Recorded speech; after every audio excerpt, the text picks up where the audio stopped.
Iya, kita berharap dari teman-teman anggota dewan itu berharap kalau bisa ya kan, mungkin sinkronisasi kayak kayak apa namanya persiapan makanan itu bisa disatukan supaya sama sama orang-orang yang selama ini bisa tuh. Jangan sampai program ini semuanya memang program ini kan datangnya dari pusat. Betul. Semua anggaran semua dari pusat kan itu. Jangan sampai program yang baik ini bisa mengganggu yang sudah berjalan selama ini. Takutnya nanti yang kantin-kantin ini malah nggak produktif lagi. Nggak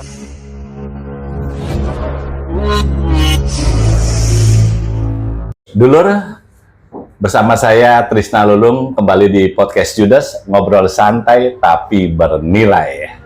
Bersama saya sudah ada Mas Agus Masuri, cuman biasanya kita panggil Cak Agus. Beliau adalah anggota Komisi D DPRD Kota Surabaya dari fraksi Partai Persatuan Pembangunan atau P3. Beliau juga, Cak Agus ini merupakan politisi yang masih muda, milenial, berenergi, cerdas, smart, pokoknya banyak potensi yang dimiliki oleh Cak Agus. Oleh karena itu, hari ini kita akan membahasnya dan berbincang-bincang dengan Cak Agus, terutama yang lagi menjadi trending topik di seluruh nasional ini, yaitu program makan bergizi gratis. Assalamualaikum Cak Agus. Waalaikumsalam. Gimana kabarnya? Alhamdulillah baik. Semangat dan sehat terus nih ya. Alhamdulillah. Oke. Kita orang baru, semangat baru. Semangat terus, Semangat sukses baru, selalu ya. Benar, Cak Agus. Ya. Cak Agus, tentunya Anda sebagai anggota legislatif yang kebetulan di Komisi D ini kan juga membindangi kesejahteraan masyarakat, pendidikan juga. Ya. Nah, sekarang ini akhir-akhir ini kita sedang diramaikan program makan bergizi gratis. Dan kebetulan di Surabaya, kalau tidak salah pada hari Senin kemarin, tanggal 13 Januari 2024 ini, sudah dimulai pelaksanaan program makan bergizi gratis. Dan tentunya pastinya juga Cak Agus Masuri ini sudah memantau dan mengikuti pelaksanaan program tersebut. Nah, kita pengen tahu ini, sejauh ini bagaimana pantauan dari Cak Agus sebagai anggota Komisi D program MBG disebutnya di Kota Surabaya ini. Bisa diterangkan, Cak Agus? Iya, kebetulan kemarin kita diundang pas waktu penyaluran pertama MBG yang ada di SMP 13 Wonocolo ya kan, bersama Wali Kota Surabaya. Bersama Wali Kota Surabaya, bersama Wali Kota dan teman-teman kita yang dari anggota DPRD juga banyak yang datang, hampir keseluruhan datang ke sana dan memantau langsung gimana cara penyaluran sampai teknis makanan yang disajikan kepada siswa. Dan alhamdulillah kemarin kita memantau langsung ya kan, termasuk penyalurannya juga baik. Terus jenis makanan yang disampaikan itu juga sudah insya Allah sudah memenuhi persyaratan untuk yang dikatakan 5 sehat, 4 sehat, 5 sempurna. Gitu. Jadi kita mensupport program. Ini kan program pemerintah pusat kan, bukan program dari pemerintah Kota Surabaya, yang intinya dari pemerintah Surabaya, khususnya kita yang ada di DPRD Kota Surabaya mensupport betul, yang mana bertujuan agar siswa itu bisa mendapat layanan makanan yang bergizi. Termasuk kita kemarin juga melihat dari makanannya, tempat makanannya juga. Ya alhamdulillah sudah mencukupi lah dari kata baik kan gitu. Dari kacamata anggota DPRD Surabaya ini, berapa sih jumlah yang mendapat bantuan MBG sekolah-sekolah yang ada di Surabaya ini? Iya, untuk kemarin saya dapat informasi kurang lebihnya untuk tahap awal ya, kurang lebihnya itu 6.000, hampir 6.000 sekian. Tahap awal. Ini kan masih belum menyeluruh di Kota Surabaya. Artinya masih baru trial ya? Trial ya, gitu, trial. Jadi trialnya untuk sementara di beberapa SMP, ya kan, kemarin kan dimulai dari pagi, mulai TK, SD, SMP, ya. Cuma kemarin beberapa SMP aja. Ya mudah-mudahan ke depan semua yang menyangkut di di Surabaya ini sudah bisa terpenuhi. Itu mencakup SD negeri, maksudnya sekolah negeri atau swasta atau semuanya ini? Atau hanya negeri aja atau gimana? Untuk sementara ini negeri dulu. Negeri dulu. Jadi kedepannya insya Allah menyeluruh yang ada di kota Surabaya. Jadi pada saat bersamaan dengan pantauannya langsung sama Pak Wali Kota, kira-kira masih ada yang kurang diperbaiki atau bagaimana nih dari kacamata anggota Dewan? Sudah, kita lihat kemarin dari kacamata kemarin kebetulan di anggota kita juga ada yang dari dokter juga melihat ini sudah berkecukupan untuk nilai gizinya kan gitu. Ya kalau bisa ditingkatkan lagi kan gitu. Berarti dari sisi gizi sudah oke. Dari segi wadah mungkin ada yang kurang atau bagaimana? Untuk kemarin memang di trial ya kita lihat kemarin sementara ini dari plastik.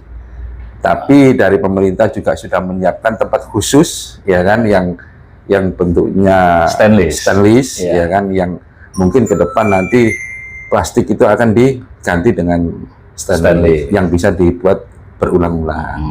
Ya semacam kayak piring gitu. Setelah makan dicuci dipakai lagi. Ya mungkin salah satunya untuk mengurangi sampah. Saya dapat informasi kalau tidak salah jadi total semua yang siswa yang mendapatkan bantuan MBG di Surabaya itu total swasta dan negeri itu 300.000 sekian ya, benar ya. Artinya baru trial aja sudah 6.000 sekian siswa. Itu kan sekitar 2%-nya. Betul itu sekitar 300.000 siswaan ya secara di Surabaya aja. Insya Allah kalau datanya kurang lebihnya segitu. Dan ini terus berjalan proses. Iya. Insya Allah mudah-mudahan berjalan sesuai dengan apa yang diprogramkan sama pemerintah pusat sampai 5 tahun ke depan. Memang sudah program nasional. Pertanyaannya gini Mas Agus. Kita dulu kan juga pernah sekolah SD, SMP, SMA. Di sekolahan mesti selalu ada kantin.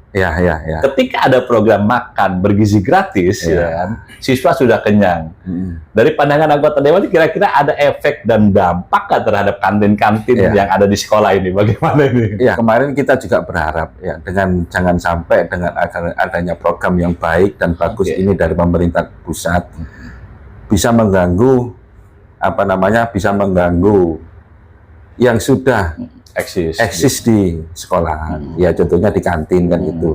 Jangan sampai orang-orang kantin itu dengan adanya program kayak gini makanannya nggak sampai berjalan lagi, kan menimbulkan dampak yang agak negatif buat UKM UPM kan itu. Terus langkahnya seperti apa ya agar tetap sinkron berjalan, MBG tetap berjalan, kantin yang ada di sekolah juga tetap hidup gitu kan. Kira-kira nanti di match-nya seperti apa deh? Iya, kita berharap dari teman-teman anggota Dewan itu berharap kalau bisa ya kan. Mungkin sinkronisasi kayak persiapan makanan itu bisa disatukan supaya sama orang-orang yang selama ini bisa harapannya kayak gitu. Menarik, Jangan sampai program ini semuanya memang program ini kan datangnya dari pusat. Betul. Semua anggaran semua dari pusat. Kan itu. Jangan sampai program yang baik ini bisa mengganggu yang sudah berjalan selama ini. Takutnya nanti yang kantin-kantin ini malah nggak produktif lagi, nggak jalan malah, bahkan bisa tutup warungnya.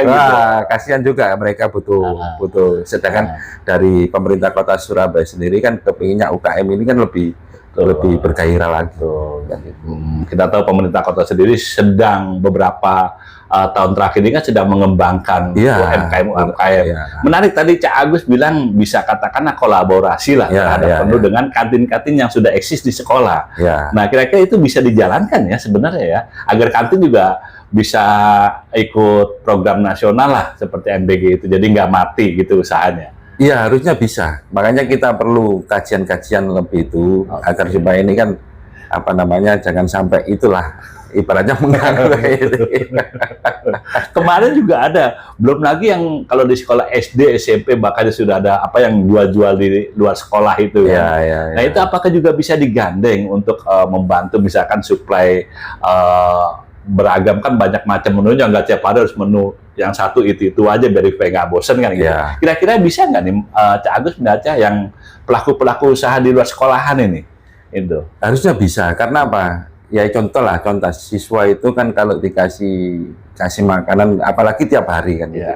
Tiap hari menu makanannya kayak gitu kan otomatis kan bosan juga. Makanya kreativitas bentuk menu makanan itu juga harus disinkronkan dengan yang sudah kebiasaan mereka jajan di kantin, dan itu mereka harus fit dan bisa berkolaborasi untuk menu-menu atau gimana. Yang penting intinya semua berjalan dengan maksimal. Nah, secara teknis di lapangan anggota DPRD terus akan memantau program ini terus ya. Itu. Kira-kira begitu. Karena tujuannya memang untuk tepat guna gitu kan, juga untuk benar-benar bermanfaat ini program MBG ini terhadap anak-anak sekolah di Surabaya seperti itu kan. Iya, tujuannya. Nah, oke, menarik. Terus kembali tentu MBG program pusat. Tapi di daerah juga harus membantu program pusat atau program nasional. Nah, ini berbicara anggaran. Publik juga sudah mengerti, beberapa sudah membaca di media massa, konon katanya di Surabaya menyediakan 1 triliun rupiah untuk program MBG di Surabaya. Itu betul ya? Bisa kita klarifikasi di sini. Untuk itu kan anggaran ini kan MBG ini kan murni dari pusat. Dan kita berharap jangan sampai dengan program yang baik ini bisa mengganggu APBD yang ada di Surabaya. Seharusnya begitu. Kita kan setiap daerah itu kan punya program sendiri-sendiri. Punya kekuatan APBD masing-masing. Dan jangan sampai kita yang dengan ini terbebani kan gitu. Contoh Surabaya sekarang itu kan lagi lagi kepingin membangun semua di fasilitas. Kan jangan sampai semua sektor Bang. Sama Pak Wali Kota itu kan pengen semua dituntaskan di 2 tahun ke depan ini. Menarik dulu pembicaraannya. Kembali ke anggaran, masalah bicara anggaran. Artinya program MBG jangan sampai mengganggu APBD Kota Surabaya. Ini seperti itu, Cak Agus. Iya. Upayanya seperti apa nih kira-kira nih? Pengawasannya, monitoringnya ini. Itu jangan sampai kecolongan nanti DPRD gitu. Tiba-tiba dicoba sedikit APBD Surabaya untuk MBG seperti itu. Memang meskipun untuk kebaikan juga siswa kan gitu. Iya, transparansi kan memang diperlukan. Betul. Ya kan? Termasuk dengan adanya program kayak gini, pemerintah kota jangan sampai terhadap anggota dewan ini ada yang ditutup-tutupi. Ya kan? Biar kita mengawalnya dari untuk program ini kita bisa maksimal, dan untuk jangan sampai mengganggu program-program yang sudah diwacanakan sama pemerintah kota. Tapi secara umum anggota dewan sendiri menyambut baik dengan program MBG. Iya, menyambut baik. Karena tujuannya kan termasuk ibaratnya memberikan kontribusi yang baik untuk anak-anak kita. Karena konon kemarin katanya sasusnya nih, kalau bisa jangan sampai mengambil APBD kan gitu, seperti itu kan program nasional. Sementara seharusnya program nasional juga mendapat dukungan dari daerah-daerah seperti itu. Setiap daerah kan beda-beda kekuatan APBD-nya gitu. Kalau pemerintah daerah dibebani kayak gitu dengan ada program kayak gini bisa program ini ada yang nggak jalan kan gitu. Kerugian dari daerah masing-masing juga. Gitu. Ya kita menyambut baik. Ya mudah-mudahan pemerintah kota dan pemerintah pusat ini saling bersinergi, tidak saling merugikan antara dari pihak pemerintah kota Surabaya sendiri khususnya. Nah, menarik Cak Agus soal distribusi kiriman barang MBG ini ke sekolahan. Kalau bisa pagi hari gitu loh, sebelum siswa itu masuk kelas, misalkan jam 5:30, jadi kan bisa sarapan gitu. Nah, ketika misalkan siang hari, jam 11 atau jam 10, jam 11 katakanlah, siswa begitu istirahat jam 12 siang sarapan, maka mereka udah kenyang, nah lagi-lagi kembali dampaknya ke kantin sekolah. Gimana nih kira-kira bisa nggak dirubah sistem distribusinya gitu loh, jangan siang. Kalau siang nanti kasihan kantin-kantin begitu istirahat siang nggak ada yang datang nih anak siswa pada ke kantin makan seperti itu karena sudah kenyang duluan gitu. Ya, kemarin sebagai contoh ya, trial di hari pertama kemarin memang sempat kita melihat pantauan datanya jam berapa. nanti jam makannya jam berapa. Ya memang kemarin datangnya itu di trial itu di jam kurang lebih jam 10. Ya kan? Padahal kalau nggak salah ini kan makanan bergizi ini kan diperuntukkan untuk jam makan siang. Dan itu harus dikaji lagi supaya tidak berbenturan waktunya. Karena apa? Kalau pagi kebanyakan anak-anak kita kan sudah makan di rumah. Kalau dikasih jam 10, ibaratnya kan makanan ini satu yang ditakutkan nanti anaknya masih kenyang. Kalau sudah kenyang kan makanya nggak bisa Iya betul. iya kan, minimal jamnya harus dipaskan dulu. Apalagi sekarang mungkin mendekati musim Ramadan ya, kita mungkin 1,5 bulan lagi sudah Ramadan, dan itu harus dikaji lagi. Apalagi pemerintah pusat juga mau mencanangkan apa namanya libur 1 bulan. Ya. Itu penyalurannya gimana? Nah, kita ini masih mencoba untuk apa namanya menggali dan mensinergikan program tersebut. Artinya proses itu nanti suatu saat bisa berubah ya sesuai dengan, karena juga Ramadan kan nggak mungkin nanti. Oh iya. Meskipun tidak wacana tidak jadi untuk libur sekolah, tetap sekolah gitu. Sekolah, ya. Tapi kan tidak mungkin MBG sudah berjalan. Ya mungkin dibuat apa namanya buat buka puasa mungkin ya. Jamnya saja dirubah. Iya. Nah, namun ketika wacana itu benar-benar terrealisasi libur sekolah seperti itu. Nah, itu juga nanti belum tahu lah itu juknisnya dari pusat lah. Iya, nanti nunggu juknisnya dari pusat. Jamnya saja dirubah. Iya. Nah, namun ketika wacana itu benar-benar terrealisasi libur sekolah seperti itu. Nah, itu juga nanti belum tahu lah itu juknisnya dari pusat lah. Iya, nanti nunggu juknisnya dari pusat. Tapi saya pengen tahu lebih jujur lagi. Ini kan karena apa istilahnya terkait dengan kandungan gizi terhadap siswa. Yang Cak Agus lihat langsung waktu trial itu di Surabaya, itu sudah memenuhi kandungan gizi atau gimana? Kalori, vitamin C dan segala macam, kalsium. Konon katanya kan ada tambahan susu kan gitu. Ya, ya itu setiap umur kalau bisa dipetakan itu kan kalori itu kan berbeda-beda kebutuhannya untuk kalori, untuk apa namanya untuk proteinnya ya kan harus bisa menyesuaikan. Kan nggak mungkin anak apa namanya anak SD dikasih porsinya anak SMA. Termasuk contoh kemarin kan ada yang bilang kebanyakan, ada yang apa namanya masih kurang. Karena porsinya kemarin yang kita yang ikut pantauan kemarin itu di porsi anak-anak SMP. Mungkin anak-anak SMA mungkin dengan porsi kayak gitu mungkin harus disesuaikan lah dengan SD, SMP, SMA itu kalorinya biar makanannya nggak mubadir kan gitu. Kalau anak SD, anak PAUD dikasih standar makanannya anak SMP atau SMA, ya otomatis eman-eman kan.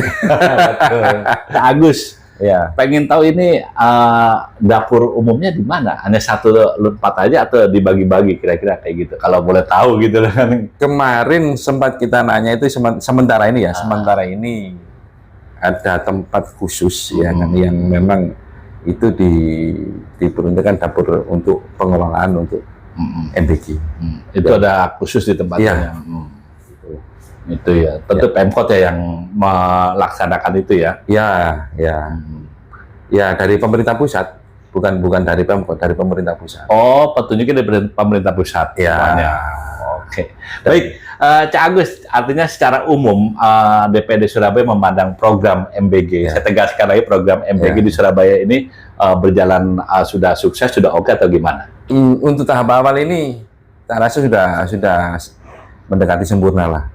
Tapi perlu ada apa namanya perbaikan lagi. Kan nggak mungkin satu pekerjaan awal itu langsung sempurna, kan nggak ada. Betul. Kita belajar dari pengalaman, kita perbaiki dari pengalaman, kita perbaiki, dan insya Allah untuk mencapai angka sempurna itu insya Allah bisa. Obrolan yang perbincangan yang sangat menarik. Hanya saja kita terbatas dengan waktu. Mungkin Cak Agus ada closing statement tentang perbincangan pada hari ini.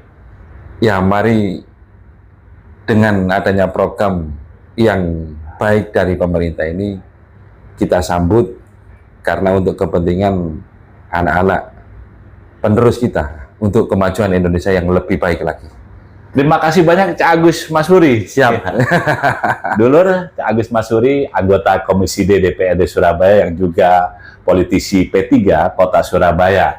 Jangan lupa like and subscribe, tetap tune in terus di Podcast Judes.